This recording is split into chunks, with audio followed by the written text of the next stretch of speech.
someone just built a home with 0 upgrades. We are talking they went in and picked the house, slapped the base price on the contract, any lot premium, and that is what they're going to pay at closing. But is a home with 0 upgrades a good idea? Hey everybody, it's Alyson with Live South Denver, your real estate strategist and realtor for the South Denver area. Skipping some upgrades with the builder could pay off, but there are absolutely some upgrades you must do when you're building a new home so you don't miss out. And here are my top 5. First up, added windows. If the builder gives you the option to add windows into the structure of the home, take the chance. Particularly Toll Brothers. They do not finish basements here in the Denver metro area, but they are only going to give you 1 window well down an unfinished basement. They're going to offer you the opportunity to add 3, maybe 4 more window wells across that space.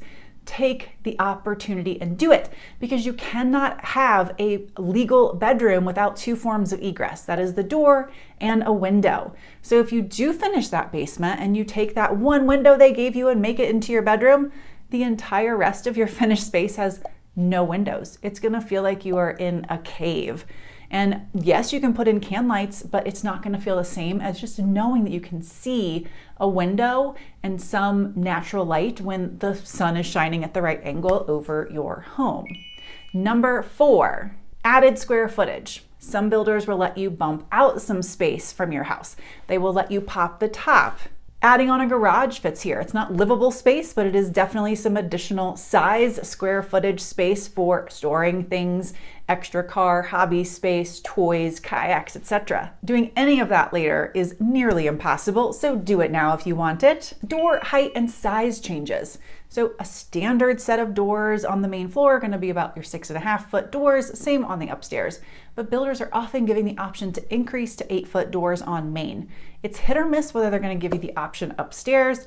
If you have nice tall ceilings on the main floor, I definitely encourage you to go for those 8-foot doors. It changes the entire look.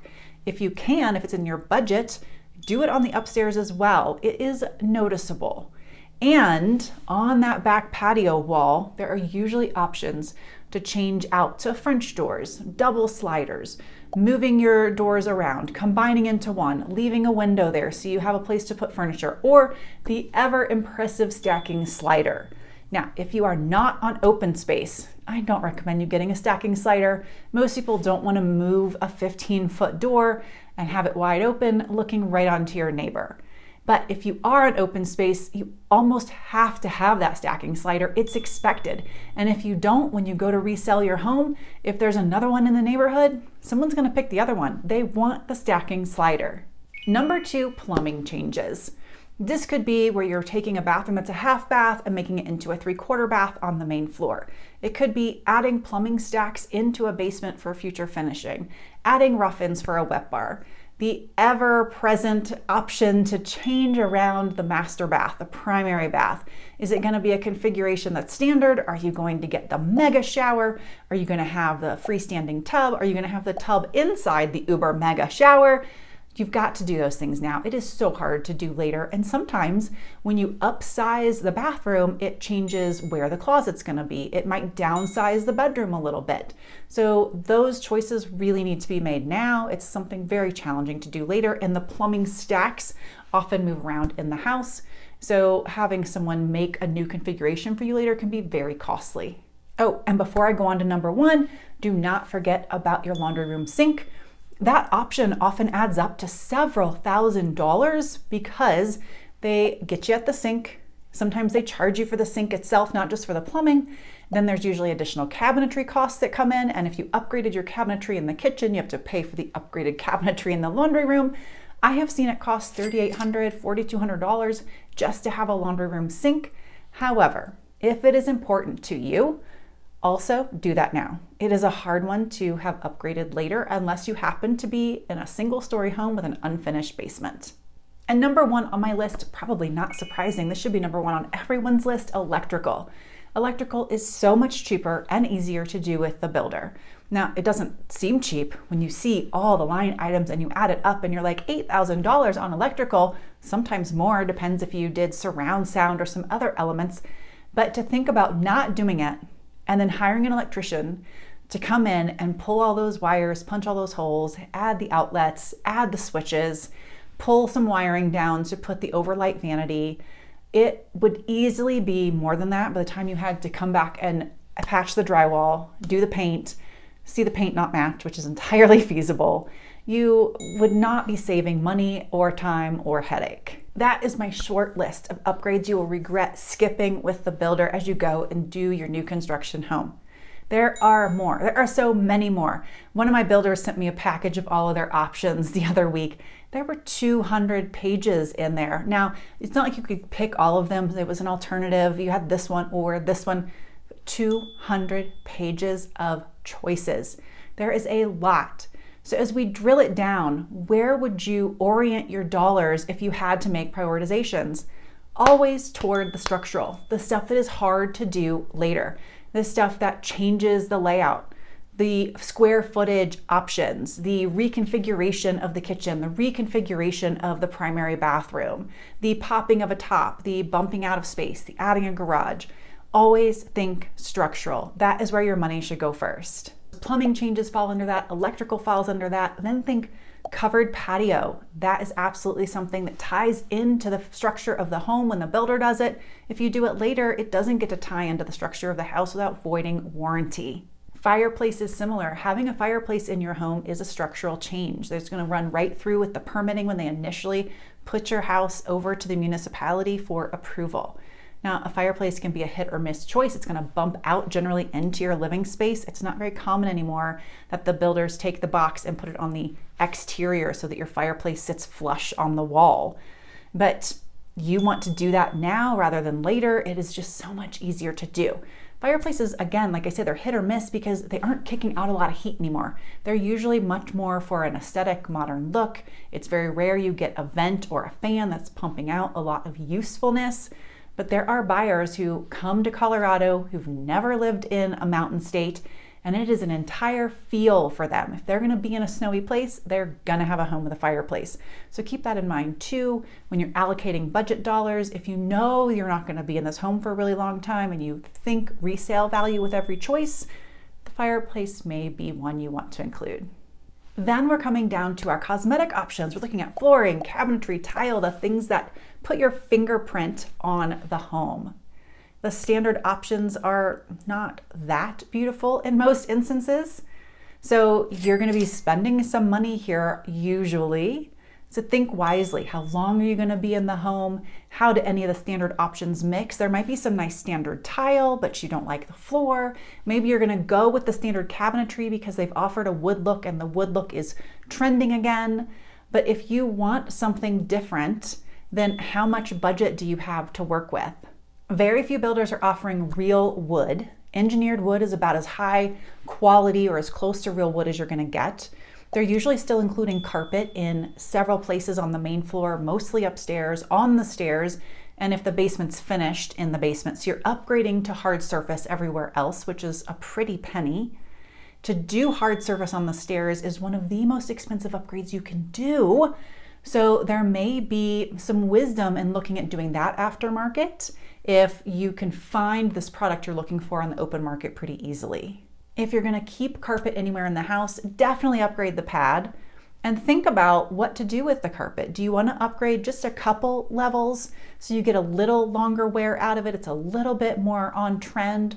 Or do you just want to go with what the builder is offering you because carpet has about the shortest life of anything the builder is going to install in your house, and you don't want to add any additional cost into your mortgage for something you're going to rip out and throw out in a few years? For cabinets, I say either get as nice as you can possibly afford or consider getting the builder grade. Here's why. If you go up just one level from builder, you may be getting something that's in a plastic coated option that looks like paint but can't ever be painted. If it chips, the cabinets are ruined. They may or may not be soft close, depends on the builder, or you might get a soft close cabinet but not a soft close drawer. So that first upgrade could cost you money, but it might not really be a quality upgrade. Whereas if you got just the standard wood cabinet from the builder, you could come in and add soft close hinges to it. If you don't like it down the road, you could have it painted, but you couldn't ever paint the upgrade one. But if you can afford something nicer, a level 3, a level 4, it's actually a very nice cabinet typically. Dovetail structure, tall uppers. You could even upgrade to add the extension to the ceiling. You might be able to get glass doors on the ends if you like them. You could have the false ends so it looks like you actually have doors on the ends of the island. You could do everything. So you may want to lean really far one way or go basic on this end. Just see what your budget allows and where you want to put your dollars. Don't shortchange yourself on tile in your primary bath. Treat yourself at least a little bit because you're going to have that tile for a very long time typically. And tile is a pain to take out. It is going to cost you just as much to think to yourself, oh, I'll take this out, I'll have someone else come put it in. That tile will ruin the drywall behind. You have to do new drywall work. It could break some of the fixtures that you have elsewhere in the room, and it could add up and not be worth just putting in the tile you want in the first place with the builder. I'm okay shortchanging the kids. Give them something fairly basic, make it cute, put it in a cute pattern, run it all the way to the ceiling for the extra couple $100, but don't shortchange yourself. You can save money on tile by not doing the kitchen backsplash, not doing any tile over the fireplace, having that done later. That is not expensive to do, and you'll have all the tile available on the open marketplace to choose from. If you don't know this, it is cheaper to finish a basement with the builder. They give you the deal, so you'll do it with them. They're making money hand over fist with every option you pick. But it costs about $70 a square foot to finish a basement here in this market right now. And the builder is going to do it for about half that cost. They're making money in all the other upgrades that you've chosen. So if you can finish the basement through the builder, if it's an option, if you know you want to finish the basement and you like the layout they're giving you, then do it with the builder. If none of those things fit, if you don't like the layout, if you don't need it right now, you might do it down the road, you're not sure, you can use the space unfinished, throw some rugs down, let the kids play, they can ride their scooters and do all sorts of other fun things without you adding that cost in. Maybe don't do it right now. But just know it is cheaper to do it with the builder. All right, last, I go against the conventional wisdom of every other person I've seen on social media. I'm going to tell you to take the builder's paint job. The builders are giving flat paint. Flat paint's horrible. It's white. I love white paint, but most of them are going to offer you white paint in a nicer sheen. The flat paint is going to show every handprint. It's going to show food splatters in the kitchen. It's going to show just lots of wear and tear, every scuff mark. When a dog goes by and sneezes, it's going to show everything, I am telling you. And you can't clean it very well because that flat paint rubs off as soon as you rub it just a little bit with a wet cloth. You can't use a magic eraser on it. It'll go straight down to the drywall. So for your own sanity, in this lovely home you have just purchased, take the builder's paint. It is typically only about $4,500 for the upper floors. It's less if it's a smaller house. If you're gonna do the basement, they'll add another $1,200, $1,400 onto that. If you have a house that is about 4,000 square feet, to do it aftermarket is gonna run $13,000. You add on the basement a little more, so you're getting it for less than half the price. The person we talked about at the beginning of the video was an investor. That is why he did not upgrade that property at all. However, that means he didn't do any electrical that was extra. There are no lights over the vanities in the bathroom. They have the one light required by code. That's it. That's gonna be a dark and dingy bathroom, y'all. I understand why he did it that way. He knows that the people coming into his property are not gonna care for it the way he would care for the home he lives in with his family. But if you are building a home that you are going to reside in, please do some updates. You will not regret it. You don't have to do them all. I do typically, though, see my buyers do everything they possibly can. The reason we're buying new construction, I've done 2 new builds from dirt, and I work with folks doing new builds all the time, whether we're buying a spec to get the best deal possible or doing it from dirt for the creativity of it, is because it's an easy button option. You like the structure, you like the light, you like the airiness, you like that the mechanicals are all new, you like that there's a warranty, you like that you don't have to do anything but keep this house clean, right? You don't have to think about doing remodeling work. You don't have to think about contractors. It is meant to make your life easier. You move in, you put your stuff down, you do regular maintenance, you change your air filters, you clean the house, and you shouldn't have to do anything on this house for years, other than get that landscaping put in and some window coverings up. So to not update the home to the way you want it to be, that your budget can fit, and think, I'll do that later. I'll have a contractor come in and do that later.